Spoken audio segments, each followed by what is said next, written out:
नमस्कार दोस्तों, मैं अंकुर उपाध्याय स्वागत करता हूं आप सभी का एक बार फिर से अपनी नई वीडियो में। एज एक्सपेक्टेड फेड ने रेट कट करा, 25 बेसिस पॉइंट का रेट कट करा। अमेरिका का बाजार भागा, बहुत अच्छा भागा, लेकिन अभी आप करंटली डाउ फ्यूचर नैस्डैक फ्यूचर्स को देखोगे तो थोड़ा पेन दिख रहा है। लेकिन उसके पीछे कुछ और रीजंस हैं, जैसे कि अमेरिका में जो गिरावट हो रही है डाउ में, वो तो नॉर्मली गिरावट हो रही है, लेकिन नैस्डैक में जो गिरावट है उसके पीछे रीजन है कि जो ऑर्कले फाइनेंस का शेयर है वो पोस्ट मार्केट कल यूएस में मोर देन 10% नीचे दिख रहा है। यानी कि आज गैप डाउन ओपन हो सकता है, जिसका अच्छा खासा वेटेज है नैस्डैक इंडेक्स में, और उसी की वजह से आपका नैस्डैक इंडेक्स करीब 1.5% समथिंग नीचे ट्रेड करता हुआ दिख रहा है इस समय। नैस्डैक फ्यूचर्स माफ कीजिएगा, और डाउ फ्यूचर्स में अराउंड 200 पॉइंट्स के समथिंग की गिरावट देखने को मिल रही है आपको इस समय। लेकिन कल फेड पॉलिसी में क्या हुआ, एक बार वो शॉर्ट में समझ लेते हैं। कल मैंने रात में अराउंड 12:30 बजे वीडियो पोस्ट करी थी, और 12:30 बजे ही फेड पॉलिसी आई थी। फेड पॉलिसी को मैंने डिस्कस नहीं किया था क्योंकि मेरे को लगा 11:30 बजे आएगी, मैंने टाइम चेक नहीं किया था। नॉर्मली 11:30 आ जाती है भारत टाइमिंग पे। मैंने वीडियो शूट नहीं करी, लेकिन 11:30 बजे जब नहीं आई तो मैंने टाइम चेक करा, मैंने देखा 12:30 है। फिर मैंने कहा अपडेट शेयर कर देता हूँ क्या हो सकता है, और मैंने अपडेट शेयर करी। एंड अभी मैं आप सभी के साथ फाइनली फेड पॉलिसी डिस्कस कर रहा हूँ। दोस्तों, फेड पॉलिसी में 25 बेसिस पॉइंट का रेट कट आया एज एक्सपेक्टेड। पॉलिसी कैसी थी? पॉलिसी अच्छी थी। कुछ मेंबर्स कह रहे थे कि रेट कट नहीं होना चाहिए, वहीं एक मेंबर का मानना यह भी था कि 50 बेसिस पॉइंट का होना चाहिए। लेकिन जेरोमी पॉवेल साहब ने, फेड चेयरमैन है जो, उन्होंने 25 बेसिस पॉइंट का रेट कट किया। प्रेसिडेंट ट्रम्प साहब कह रहे हैं कि ये रेट कट बहुत कम है, आपको तो ज्यादा रेट कट करना चाहिए था, ये काफी कम रेट कट किया है। यानी प्रेसिडेंट ट्रम्प खुश नहीं है इस रेट कट से, सिंपल भाषा में। दूसरी बात, आगे को लेकर कमेंट्री में उतना दम नहीं लगा है, जैसे कि अगले पूरे साल में एक रेट कट की ही उम्मीद लगाएं, ये कहा गया है। तो मेरे को नहीं लगता ये पॉलिसी कुछ ऐसी थी जिसमें बाजार को बूस्ट मिलना चाहिए था। हालांकि अमेरिका 500 पॉइंट ऊपर चला गया, वो तो पहले से एडजस्ट था 25 बेसिस पॉइंट का, बट ऊपर चला गया, अच्छी बात है। मैं कह रहा हूं आज भी ऊपर ही रहे तो ज्यादा बढ़िया, लेकिन अभी खराब संकेत आ रहे हैं। लौटते हैं भारतीय बाजार पे। जो पॉलिसी थी उसका इंपैक्ट भारत तक नहीं आया है, और आना भी नहीं चाहिए, क्योंकि बहुत न्यूट्रल टाइप पॉलिसी थी, इससे दमदार तो हमारी थी।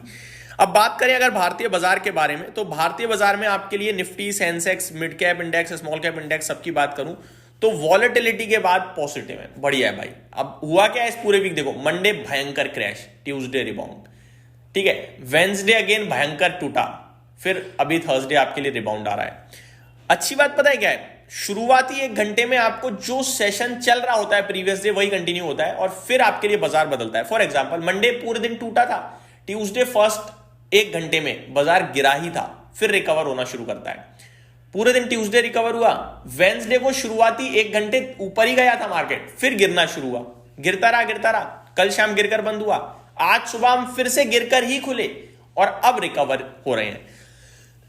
ये रिकवरी टिकेगी या नहीं टिकेगी, ये देखने वाली बात है। दोस्तों, मैं आप सभी के साथ एक इंटरेस्टिंग डेटा शेयर करना चाहूंगा। आज हमने फ्रेश लो लगा दिया है बीते कुछ दिनों का। हमने अभी तक प्रीवियस डे के हाई को ब्रेक नहीं करा, लेकिन फ्रेश लो जरूर लगा दिया है।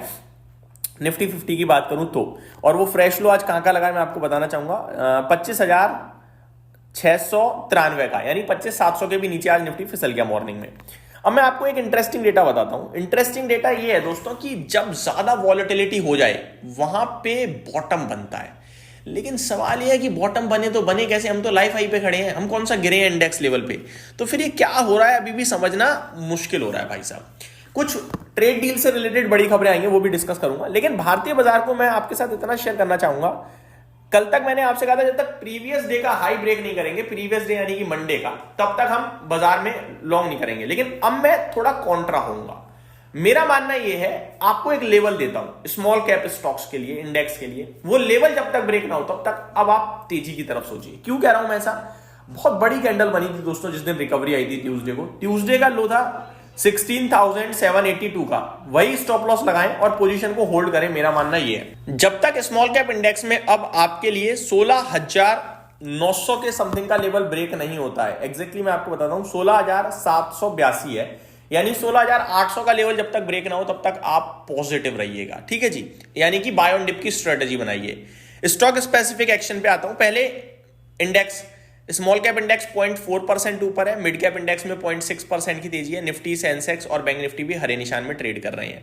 काफी लोगों को ये भी लगता है कि भाई तेजी की तरफ तेजी की बात करते हो, गिरावट में गिरावट की, जिसमें मैं हमेशा सिर्फ तेजी की बात करता हूं। और ज्यादातर लोग उससे परेशान है कि भाई सिर्फ तेजी की बात क्यों करते हो। क्या करूंगा दोस्तों मंदी की बात करके, कल मंदी थी आज तेजी है, ठीक है, लेकिन मुझे पता है पैसा नहीं बन रहा है उतना, बट पैसा तभी बनेगा जब आप होल्ड करोगे। मैंने कल भी एक वीडियो बनाई थी जिसमें मैंने कहा कि गिर क्यों रहा है बाजार, इसका जवाब है आपके पास नहीं है। हाँ, इधर उधर की सुन के आप कुछ बोल दो तो एक अलग बात है, लेकिन एक्चुअल फैक्ट्स ये है कि कोई रीजन नहीं है आपके पास बाजार क्यों गिर रहा है ये जस्टिफाई करने के लिए। आप एफआईआईस की सेलिंग बोल सकते हो, बट अगर एफआईआईस की सेलिंग ही होती तो फिर 2021 से गिर रहा होता बाजार, क्योंकि वो तब से बेच रहे हैं। करेंसी वीकनेस कह सकते हो, करेंसी वीक तो बड़े लंबे समय से हो रही है, स्ट्रॉन्ग थी कब करेंसी, तो वहां भी कोई दिक्कत नहीं है। और तीसरा कोई कारण मिलेगा नहीं आपको। और मैं आपके साथ एक नहीं मल्टीपल रीजंस बता सकता हूं स्ट्रॉन्ग इकोनॉमी के। बाजार नहीं चल रहा है, नहीं चल रहा है, क्या करें, बट चीज थोड़ी खराब है तो मेरे को तो होल्ड ही करना पड़ेगा ना ऐसे बाजार में, मेरे को वेट करना पड़ेगा, कन्विक्शन रखना पड़ेगा मेरे को।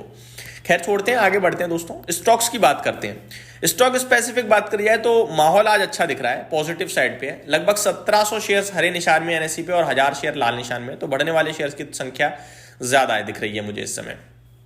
2 आईपीओ भी लिस्ट होते हुए दिख रहे हैं, एक लग्जरी एक वॉसेल। एसएमई आई थिंक तो डिस्कस कर नहीं रहा हूं, छोड़ देता हूं। आगे अगर आप सभी के साथ बात करूं दोस्तों, स्टॉक स्पेसिफिक एक्शन भरपूर चल रहा है आपके लिए बाजार में। एकस 25% ऊपर हो चुका है, उम्मीद भी मेरी यही थी कि एकस अच्छा करेगा और अच्छा कर रहा है, अभी अपने इशू से 25% ऊपर आता हुआ दिख रहा है हम सभी को। बात करें दोस्तों आगे आप सभी के साथ स्टॉक स्पेसिफिक एक्शन के बारे में, तो आज के टॉप गेनर्स की बात मैं आप सभी के साथ सबसे पहले करना चाहूंगा।